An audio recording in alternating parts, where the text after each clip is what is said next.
ፈርዱን ቀባ ሳይወጡ ሱና መጾምስ እንዴት ይታያል የሚል ጥያቄም አለ። ለዙል ሒጃ 10 ቀናት ለእያንዳንዱ ራሱን የቻለ ትሩፋት እንዳለው የተወሰኑት ነቢያት የተወለዱባቸው ቀኖች እንደሆኑ የተወሰኑት ነቢያት ላይ ወህይ የወረደባቸው ቀኖች እንደሆኑ የሚናገር ሐዲስ አለ። ሶሒህ ነው። ቀናትን ስንጾም የነዚህ ቀኖችን አጅርም ለማግኘት ቀዳም ለማውጣት ብለን መነየት እንችላለን ወይ የሚል ጥያቄ በብዛት ይነሳል። በዙል ሒጃ የጾም ቀኖች የረመዳንን ቀዳ ማውጣት ይቻላል ወይ? ጀናባን ሳይታጠቡ ፈጅር አዛን ቢል፣ እንደዚሁ ደግሞ ሴት ልጅ የሌሊቱ መጨረሻ ላይ ከወር አበባ ደሟ ከወሊድ ደሟ ብትጠራ ገላን ሳይታጠቡ ጾም መጀመር ይቻላል ወይ የሚል ጥያቄ ተነስቷል። ليس من يقطع طرقا بطلا إنما من يتقي. السلام عليكم ورحمة الله وبركاته. الحمد لله وحده والصلاة والسلام على من لا نبي بعده. أما بعد كحجنا كذو الحجة 10 ቀናት ጋር ተያያዥ ሆኖ የተወሰኑ ጥያቄዎችን እንመልሳለን። እንደሚታወቀው ኡድሂያ ማድረግ የፈለገ ሰው የዙል ሒጃ ወር ከገባበት ጊዜ ጀምሮ ዒድ ተሰግዶ እስኪታረድ ድረስ ፀጉሩንም ይሁን ጥፍሩን ማንሳት አይችልም። በኡድሂያ ምክንያት 10ን ቀን ጥፍሩንም ይሁን ፀጉሩን ከማንሳት የታቀበ ሰው ፀጉሩን ማጠብና ቅባት መቀባት አይችልም የሚል ጥያቄ ተነስቷል። ፀጉሩን እንዳይነቃቀል ጥንቃቄ ከማድረግ ጋር ፀጉሩን ቢታጠብ እንደዚሁ ቅባት ቢቀባ ምንም ችግር የለም። ነገር ግን ፀጉሩን ሲያበጥር ፀጉሩ የሚነቃቀል ሰው ማበጠር ቢተው የተሻለ ነው እንላለን። ወይላ ማጠቡ ብቻ ቅባት መቀባቱ ማበጠሩ በራሱ አይከለከልም።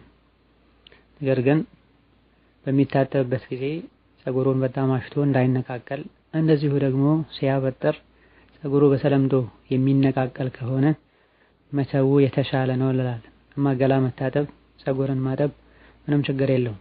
ነቢያችን አለይሂ ሰላቱ ወሰላም መካ እንደደረሱ ገላቸውን ታጥበዋል ኢሕራም ላይ ሆነው። በመሆኑም ፀጉሩን ቢያጥብ ቅባት ቢቀባ ምንም ችግር የለውም። ማበጠሩ እንዲነቃቀል የሚያደርግ ከሆነ ይቀራል። ማይነቃቀል ከሆነ ቢያበጥርም ምንም ችግር የለውም። ከጥፍሮቹ መሃል ከፊሉ ተቆርጦ አዛብ ያደርገውና ቢያስቸግረው በራሱ ጊዜ የተወሰነ የተቆረጠውን ጥፍር ቢያስወግድ ምንም ችግር የለበትም።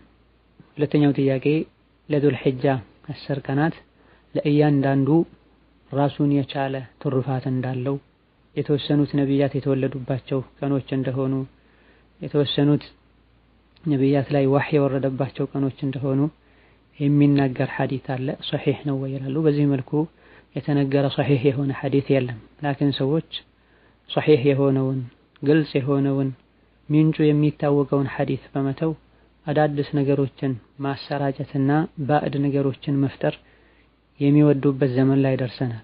አሽሩ ዙል ሒጃን በተመለከተ በርካታ ሶሒህ የሆኑ ሐዲሶች የሰለፉን ሷሊህ ንግግሮች ተነግረዋል። ከዚህ በተረፈ መውዱዕ የሆነ መሰረቱ የማይታወቅን ወሬ ማሰራጨት ተገቢ አይደለም። ነቢያችን ላይ ከመዋሸት ይቆጠራል። ከአብዱላህ ብን አባስ ረዲየላሁ ዐንሁ እንደሚያወሩት 10ሩም ቀኖች ከ1 እስከ 8 ራሱን የቻለ ትሩፋት አለው። አንደኛውን ቀን የጾመ እንደዚህ አይነት አጅር አለው። ሁለተኛውን ቀን የጾመ እንደዚህ አጅር አለው። ከነዚህ ቀናት መሃል የሆነውን የጾመ 30 ከጭንቅ መውጫ በር ይከፈተለታል፣ 30 የጭንቅ በር ይዘጋለታል። ኢላኺር ያሉ የሚቀጥፉት ቅጥፈት አለ። ውሸትና መሰረተ ቢስ የሆነ ወሬ ነው። 9ኛውን ቀን መጾም ያለፈውን ዓመትና የቀጣይ ዓመትን ወንጀል እንደሚያሰርዝ በሶሒህ ሐዲስ ተነግሯል። ከዚህ ውጪ ባለው አንደኛውን ቀን የጾመ እንደዚህ ነገር ያገኛል፣ ሁለተኛውን የጾመ እንደዚህ አጅር ያገኛል ያሉ እስከ 8ኛው ቀን ላይ የብቻው አጅር መመደብ ከነብዩ ሐዲስ አልተገኘም። ባይሆን አንዳንድ ፉቃሃዎች 8ኛውን ቀን የውመ ተርዊያን መጾም ተጨማሪ ለየት ያለ አጅር እንዳለው ተናግረዋል። ላኪን ከነብዩ ነገር ግን ለዚህ ለ8ኛው ቀን ከነብዩ የተነገረ ነገር የለም። አሁንም በጥቅሉ መጾም ጥሩ ነው፣ ዒባዳ ማብዛት ጥሩ ነው፣ ልዩ አጅር ያስገኛል፣ አጅሮች እጥፍ ድርብ ይሆናሉ እንላለን። ላኪን ለእያንዳንዱ ቀን ልዩ ዒባዳ መመደብና ይሄን የጾመ ይሄን ቀን በዒባዳ ያሳለፈ እንደዚህ ያለው የሚል ሐዲስ የለም። በተናጠል ራሱን የቻለ አጅር የለውም ማለት እነዚህ ቀናት ቸላ ይባላሉ ማለት አይደለም። አጠቃላይ በሆነው ሐዲስ ኸይር ስራ የሚወደድበት ቀን የለም አላህ ዘንድ እንደ አሽሩ ዙል ሒጃ ብለዋል ነብዩ ሰለላሁ ዐለይሂ ወሰለም። ከኸይር ስራ መሃል አንዱ ጾም መጾም ነው። ሁሉንም በመደዳም ይሁን አለፍ አለፍ ያሉ መጾም ይቻላል። ሌላው እነዚህ ቀናትን ስንጾም የእነዚህ ቀኖችን አጅርም ለማግኘት ቀዳም ለማውጣት ብለን መነየት እንችላለን ወይ የሚል ጥያቄ በብዛት ይነሳል። እንደዚሁ ደግሞ ፈርዱን ቀባ ሳያወጡ ሱና መጾምስ እንዴት ይታያል የሚል ጥያቄም አለ።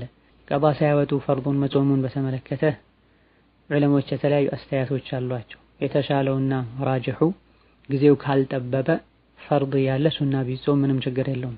የረመዳንን ጾም ቀባ ያላወጣ ሰው ፈርዱ ቀባ ያለበት ሱና ጾም ቢጾም ምንም ችግር የለውም። ፈርዱን ለማውጣት የሚበቃው ወቅት ብቻ እስኪቀር ድረስ ባለው مثلا ሻዕባን ወር እስኪገባ ድረስ በመሃል ባሉ ወራት ፈርድ ያለበት ሱና ቢጾም ምንም ችግር የለውም። ነገር ግን ሻዕባን ወር ገብቶ ሻዕባን ሊያልቅ የቀሩ ቀኖች ያለበት የቀባ ጾም ለማውጣት ብቻ የሚበቃ ከሆነ ይሄን የቀባ ማውጣት ይወጅብበታል። እንደዚህ ጊዜው ካልጠበበና ሰፊ ጊዜ ካለ ፈርድ ቀባ ያለበት ሱና ቢጾም አንድ ሰው ምንም ችግር የለውም ብለዋል ዑለሞች። በላጩና የተሻለው ግን ፈጥኖ ቀባ ማውጣት ነው። በአንድ ጊዜ ፈርድም ሱናም ብሎ ነይቶ መጾም ይቻላል ወይ የሚለውን በተመለከተ በአንድ ስራ ንያን ማቆራኘት አይቻልም የሚሉ ዑለሞች አሉ። ሌሎች ደግሞ የሚጾመው ሱናው ጾም ልቅ ሱና ከሆነ ምንም ችግር የለውም፣ ይሄን ቀን የጾመ እንደዚህ አይነት አጅር ያገኛል የሚባልለት ጾም ከሆነ ደግሞ አይቻልም ይላሉ። ለምሳሌ ሐሙስና ሰኞን መጾም በልቅ የተደነገገ ሱና ነው። የዙል ሒጃ ከ1 እስከ 8 ያለውን ቀን መጾምም አጠቃላይ ልቅ የሆነ ሱና ነው። በእነዚህ ቀናት ከሆነ ፈርዱንም ቀባ ለማውጣት የነዚህ ቀናትንም አጅር ለማግኘት ብሎ መጾም ይቻላል። ነገር ግን ይሄን ቀን የጾመ እንደዚህ አይነት አጅር አለው ተብሎ የተነገረ ከሆነ ግን ራሱን የቻለ በዛ ቀን የተመደበውን አጅር ለማግኘት ለብቻው መጾም የግድ ነው ይላል። ለምሳሌ ረመዳንን የጾመና ከሸዋል 6 ቀን ያስከተለ አመት ሙሉ እንደ ጾም ይቆጠራል ተብሏል። ይሄን አጅር ለማግኘት ከሸዋል ወር ውስጥ 6 ቀን ለብቻው ነይቶ መጾም የግድ ነው። የሸዋልንም 6 ቀን ጾምበታለሁ ቀባም አድርጓለሁ ቢባል አይሆንም። እንዲህ አይነት ጾም የጾመ እንዲህ አይነት አጅር አለው ተብሎ የተነገረለት ከሆነ ለብቻው ነጥሎ ሊጾመው ይገባል። የውሙ ዓረፋ ወይም የዙል ሒጃ 9ኛው ቀንም ላይ እንዲህ ነው የምንለው። የውሙ ዓረፋን የጾመ የ2 ዓመት ወንጀል ይሰረዝለታል ተብሏልና አጅሩን ያገኝ ዘንድ ለብቻው ነጥሎት ሊጾም ይገባል። አሹራን የጾመ የዓመት ወንጀል ይሰረዝለታል ተብሏል። የአሹራ ቀንን ሲጾም ለብቻው ሊጾም ይገባል። እንደዚህ ካልተገደበና ልቅ የሆነ ሱና ጾም ከሆነ በዛ ቀን ቀባ ያወጣ የዕለቱን ፈዲላና ትሩፋትን ማግኘት ይችላል። ስለዚህ ዙል ሒጃ ከ1 እስከ 8 ያለውን ለቀባም ለሱናም ብለን መጾም እንችላለን። 9ኛውን ቀን ግን የውሙ ዓረፋ ብለን ለብቻው ነው መጾም ያለብን። አሹራን የውሙ አሹራ ብለን ለብቻው ነው መጾም ያለብን። የሸዋል 6 ቀኖችን የሸዋል 6 ቀን ጾም ብለን ለብቻው ነው ነይተን መጾም ያለብን። ከዚህ ውጪ ካልተገደበ መጾሙ ሱናን የተባለ ቀን ብቻ ከሆነ ቀባም ሱናም ብናደርገው ችግር የለም። ለምሳሌ ሰኞና ሐሙስ የሰኞና ሐሙስም ጾም ነው ቀባም ነው ብለን መጾም እንችላለን። በዙል ሒጃ የጾም ቀኖች የረመዳንን ቀባ ማውጣት ይቻላል ወይ? አዎ ይቻላል። ዑመር ኢብኑ አልኸጣብ ረዲየላሁ ዐንሁ እንደዚሁ ልጁ የዙል ሒጃ 10 ቀናት ላይ የረመዳን ቀባ ካለባቸው ያወጡ እንደነበረ ተነግሯል። አብዱላህ ኢብኑ ዑመር የረመዳን ጾሜን ቀባ ለማውጣት እንደ ዙል ሒጃ የሚመርጠው ወቅት የለም ብሏል ረዲየላሁ ዐንሁም ወአርዳህ። ነገር ግን በላጩ በእነዚህ ቀናት ፈርድን መጾም ነው ወይስ ሱናውን እነዚህ ቀናትን ሱና ጾሞ ከዛ በኋላ ቀባ ማውጣት ነው? ይህ ነው ዑለሞች የተነጋገሩበት ጉዳይ። የተሻለው ከኺላፍም ለመውጣት ቀድሞ ፈርድን መጾም ነው። እንደዚህ አይነት አጋጣሚዎች ከመምጣታቸው በፊት ቀባ ሳያወጡ እነዚህ አይነት አጋጣሚዎች የመጡ እንደሆነ ፈርዱንም በእነሱ ነይቶ መጾም ይቻላል። ሱናና ፈርዱንም አንድ ላይ ነይቶ መጾም ይቻላል። ፈርዱን አዘግይቶ ሱናውን ብቻ መጾምም ይቻላል። የተሟላ አጅር ያገኙ ዘንድ ማለት ነው። ወላሁ ተዓላ አዕለም። ሌላው ጀናባን ሳይታጠቡ ፈጅር አዛን ቢል፣ እንደዚሁ ደግሞ ሴት ልጅ የሌሊቱ መጨረሻ ላይ ከወር አበባ ደሟ ከወሊድ ደሟ ብትጠራ ገላን ሳይታጠቡ ጾም መጀመር ይቻላል ወይ የሚል ጥያቄ ተነስቷል። አዎን ይቻላል። ጀናባ ላይ ያለ ሰው ጀናባው ላይ ሆኖ መነየት ይችላል።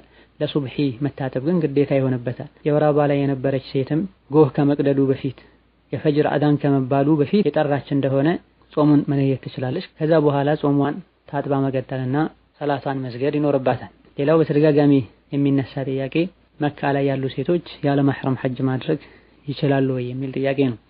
ይህን በተደጋጋሚ ገልጸናል ካሁን ቀደም። መካ ውስጥ ያሉ ሴቶች ለብቻቸውም ይሁን ከጓደኞቻቸው ዑምራ ማድረግ ይችላሉ።